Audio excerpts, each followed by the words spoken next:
Ces deux poids lourds se sont percutés de plein fouet. Un gag en plein désert. Hé les gars, qu'est-ce qui vous arrive? Ah, c'est juste ton radiateur qui est foutu. Ah ouais, c'est mort. Le radiateur est percé. C'est de ma faute, je le sais. C'est de ma faute car j'ai plus de frein. Je vais te raconter. J'arrivais la nuit par là-bas et j'ai vu l'autre camion sur la piste. Le chauffeur était parti uriner et avait laissé ses phares allumés. Mais je n'ai pas voulu sortir de la route pour l'éviter. Sur cette portion du trajet, le risque n'est pas l'ensablement, mais l'explosion. Sur des kilomètres, le désert est truffé de mines. Un vestige de la guerre de sécession entre le Somaliland et la Somalie. Le déminage a été confié à une ONG anglaise. Régulièrement, elle met à jour une carte destinée aux chauffeurs. Chaque point rouge représente un champ de mines.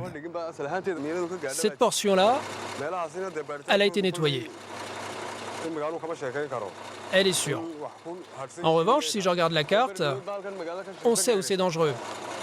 Il ne faut absolument pas sortir de cette piste. Par là-bas, le mois dernier, c'est un camion qui a sauté.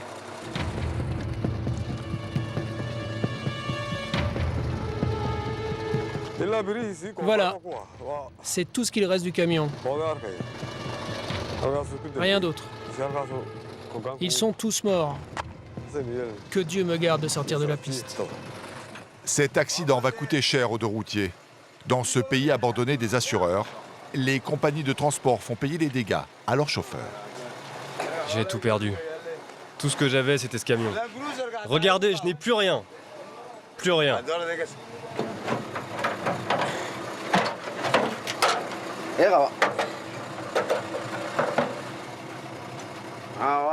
Je vais attendre jusqu'à ce qu'on m'apporte un nouveau radiateur.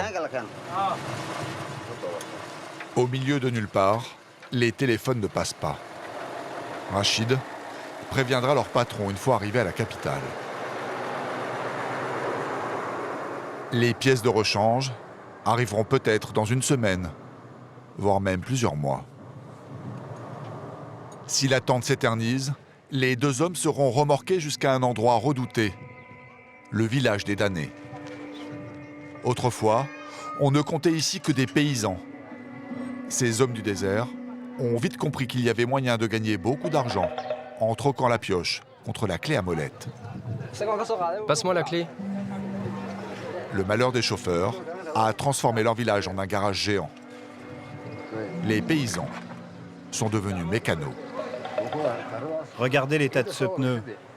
Le sable ronge tout. Ce camionneur est bloqué ici depuis près d'un mois. Il transportait du kérosène pour l'aéroport d'Hargeisa, la capitale, quand le sable a eu raison de son vieux camion-citerne des années 70. Je suis tombé en panne le mois dernier. Personne ne m'a envoyé de pièces de rechange. J'étais dans le désert quand le moteur s'est cassé. Je savais que c'était dangereux de rouler dans le sable. L'endroit ressemble à une étable, mais c'est en fait un hôtel. Il accueille les Robinson du désert pour quelques centimes d'euros. On est une dizaine à vivre là. Ils sont tous comme moi, à attendre des pièces de rechange. On ne peut même pas dormir la nuit car il fait trop froid. Et en plus, il y a les serpents. Alors on doit rester debout des heures entières. Le coin est maudit selon Georges, chauffeur de taxi-brousse touché par le sort il y a 2 mois. C'est celle-là. Toute sa fortune est partie en fumée en quelques minutes. Je m'étais arrêté pour acheter à boire. Juste à côté, une maison a pris feu. L'incendie s'est vite répandu. Ma voiture a brûlé. Il n'y a pas de pompiers ici puisqu'il n'y a pas d'eau.